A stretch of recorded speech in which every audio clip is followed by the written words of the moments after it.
Hello and welcome to our first hurricane outlook and discussion for the 2021 hurricane season. In today's video, we're going to be looking at Tropical Depression Blanca and looking at the Atlantic Basin to see if there's anything we'll need to be watching out for over the next couple of days. Taking a look at Tropical Depression Blanca, we can see it is now a tropical depression and moving westwards and weakening on its way due to high wind shear, lower sea surface temperature and dry air. Mainly this the wind shear and lack of sea surface temperature.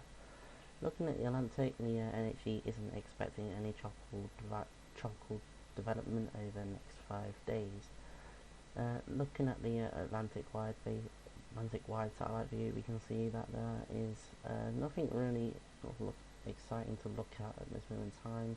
There is some Saharan air moving across the Atlantic Basin into the Caribbean, so you might be able to see some nice sunsets if that is to carry on its journey westward. Taking a look at the sea surface temperatures in the Atlantic Basin, we can see that the Gulf of Mexico is now starting to warm up, as over the last couple of weeks the waters near the coast has been below 26 degrees, and for tropical development to happen you need above 26 degrees for development. The Atlantic Basin MDR region, the main development region, is starting to warm up now, as the 26 degree line is now pushing up northwards. Anything below this line is favourable conditions for tropical development. So yeah, that's good news and bad news. Bad news if you don't want to see any storm, and good news if you like tracking the systems and trying to warn people about it. Don't know if that's good news or bad news to us. Looking at the ocean heat content, we can see that the main development region's getting some warmth now at a depth. The Caribbean, not as usual, has a lot of ocean heat content available. Gulf of Mexico has got some as well. Just for reference, anything this way the line is favourable ocean heat content, anything below is unfavourable, kind of. Looking at the Nino 3.4 index region, we can see that over the last couple of months we have been on an upwards trend, and is now plateauing, as the idea of the Nino 3.4 region is now that we'll be in a cool neutral and maybe dipping back down into a La Nina.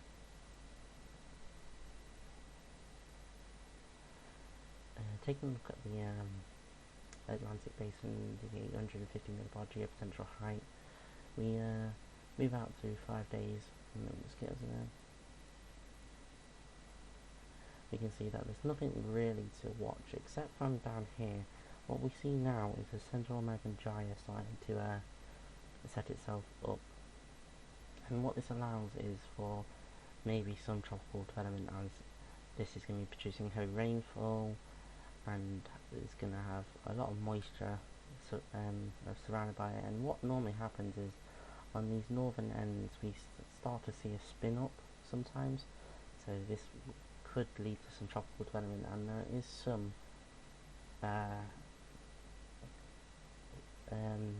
global models suggesting this, as well as some of the European ensemble members. So we'll have to keep an eye on this as we move out beyond the next couple of weeks to 2 weeks, as this is when we'll start to see some energy spin up off this gyre. As we can see here on this northern end, we can start to see a more concentrated area of cyclonic vorticity. Just for reference, the higher up here, this anywhere up here is higher cyclonic vorticity, so we'll have to keep an eye on the Atlantic Basin over the next couple of weeks, as there is a Kelvin wave coming across the Caribbean, as well as the Central American gyre setting up, so two things we have to watch out for.